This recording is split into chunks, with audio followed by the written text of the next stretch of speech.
யாருமே பார்த்துக்க யாருமே இல்லை, எனக்கு உதவி செய்ய யாருமே இல்லை, நான் ஒரு தனி மரம் போல இருக்கிறேன், என்னுடைய தேவைகள் எல்லாம் சந்திக்கப்படவே மாட்டேங்குது, நான் ஒவ்வொருத்தட்டையா போய் கையேந்திக்கிட்டே இருக்கிறேன், நான் எப்பவுமே நான் மற்றவங்களையே சார்ந்து வாழ்கிறது போல எனக்கு இருக்குது, எனக்கு சந்தோஷமாவே இல்லை அப்படின்னு ரொம்ப புலம்பிக் கொண்டிருக்கீங்களா?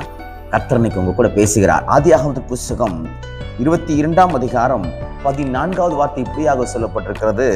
ஆபிரகாம் அந்த இடத்துக்கு யெகோவா ஈரே என்று பெயரிட்டான். அப்படி என்றால் என்ன அர்த்தம்? தேவனுடைய பர்வதத்திலே எல்லாம் பார்த்து கொள்ளப்படும். இன்றைக்கு கர்த்தர் அதை தான் உங்களுக்கு சொல்லுகிறார்.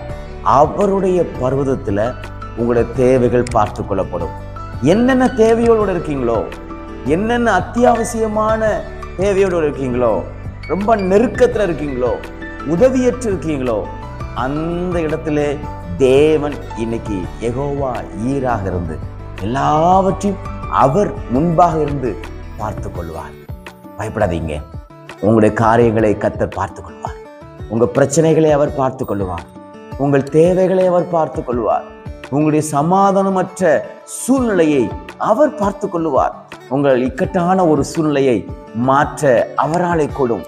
யெகோவா ஈரே என்று அவன் பெயரிடும் பொழுது, பலியிடுவதற்கு ஆடுகள் இல்லை என்று அவன் திணறும் பொழுது கர்த்தர் ஒரு ஆட்டை காண்பித்தார். அப்பொழுதுதான் அந்த வார்த்தை சொல்லுகிறான், கர்த்தருடைய பர்வதத்திலே எல்லாம் பார்த்து கொள்ளப்படும். எனக்கு அன்பான தேடு பிள்ளைகளே, வழி தெரியாமல் ஒன்றும் புரியாமல் என்ன செய்வதென்று அவன் சிக்கி தவிக்கும் பொழுது கர்த்தர் உங்களுக்காக ஒரு புதிய வழியை ஏற்படுத்துவார். அது வேலை விஷயமா இருக்கலாம், அல்லது படிப்பு விஷயமா இருக்கலாம், எதிர்காலத்துக்குரிய நன்மையாக இருக்கலாம், திருமண காரியமாக இருக்கலாம். ஒவ்வொரு காரியங்களிலும் கர்த்தர் இன்றைக்கு யெகோவா ஈராக இருந்து இந்த தேவைகள் எல்லாவற்றையும் அவர் பார்த்துக் கொள்வார். உங்களுக்காக தேவன் இன்றைக்கு அற்புதங்களை செய்வார். விசுவாசிக்கிறீங்களா?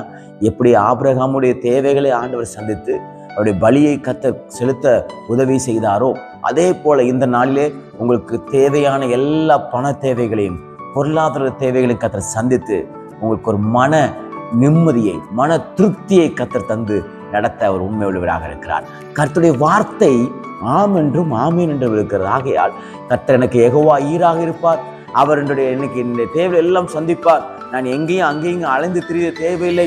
கர்த்தரே எனக்கு முன்பாக வந்து எல்லா காரியங்களையும் பார்த்துக் கொள்வார் என்று விசுவாசிகள். நான் சொல்லுகிறேன், அவருடைய பர்வதத்திலே உங்கள் தேவைகள் எல்லாம் பார்த்து கொள்ளப்படும். அவருடைய பர்வதத்திலே உங்கள் பிரச்சனைகள் எல்லாம் பார்த்து கொள்ளப்படும்.